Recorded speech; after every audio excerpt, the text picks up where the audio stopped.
যশোর ৫ মনিরামপুরে কিন্তু বিএনপির যে দলীয় হাইকমান্ড সেটা কিন্তু বিএনপির যে দলীয় মনোনয়ন সেটা কিন্তু পরিবর্তন করে দিয়েছে। গত ২৪ ডিসেম্বর কিন্তু বিএনপির মহাসচিব মির্জা ফখরুল ইসলাম আলমগীর তিনি কিন্তু সংবাদ সম্মেলনের মাধ্যমে ইসলামী ঐক্য জোটের যে রশিদ বিন ওয়াক্কাস আছে তাকে কিন্তু মনোনয়ন প্রদান করেছেন।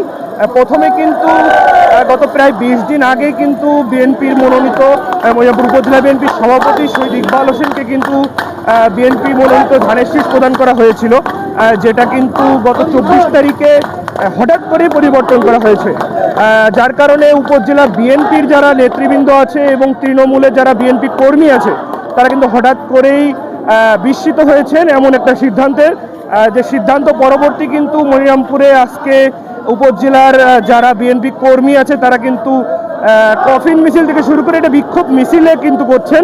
আমরা সরাসরি যদি দেখাই এখানে কিন্তু মনিরামপুরের হাজার হাজার বিএনপি কর্মীরা কিন্তু উপস্থিত হয়েছেন সেই মনোনয়ন পরিবর্তনের বিরোধিতা করে। তারা চাচ্ছেন যে পূর্বে যে প্রার্থী ঘোষণা করা হয়েছিল এম ইকবাল হোসেন তাকেই আবারও বিএনপির পক্ষ থেকে ধানের শীষ প্রদান করা হোক, যার কারণে কিন্তু মনিরামপুরে আপামর জনতা এবং বিএনপির যারা কর্মী ছিল তারা কিন্তু আজকে এই বিক্ষোভ মিছিল করছেন।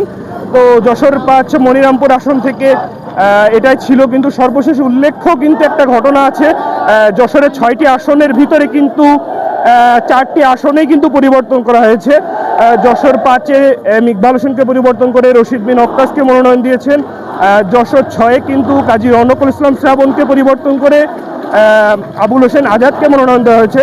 অপরদিকে যশোর ১ আসন যেটা শার্শা আসন, সেখানেও কিন্তু বিএনপির পূর্বে যে প্রার্থী তাকে মফিকুল ইসলাম তৃপ্তি তাকে কিন্তু পরিবর্তন করে উপজেলা বিএনপির সাধারণ সম্পাদক নুরুজ্জামান লিটনকে দেওয়া হয়েছে। অপরদিকে যশোর ৪ বাঘারপাড়া এবং অভয়নগর আসনেও কিন্তু টিএস আয়ুবকে পরিবর্তন করে মতিয়ার রহমান ফরাজিকে দেওয়া হয়েছে। তো এই ছিল যশোর ৫ মনিরামপুর আসন থেকে আমার কাছে সর্বশেষ।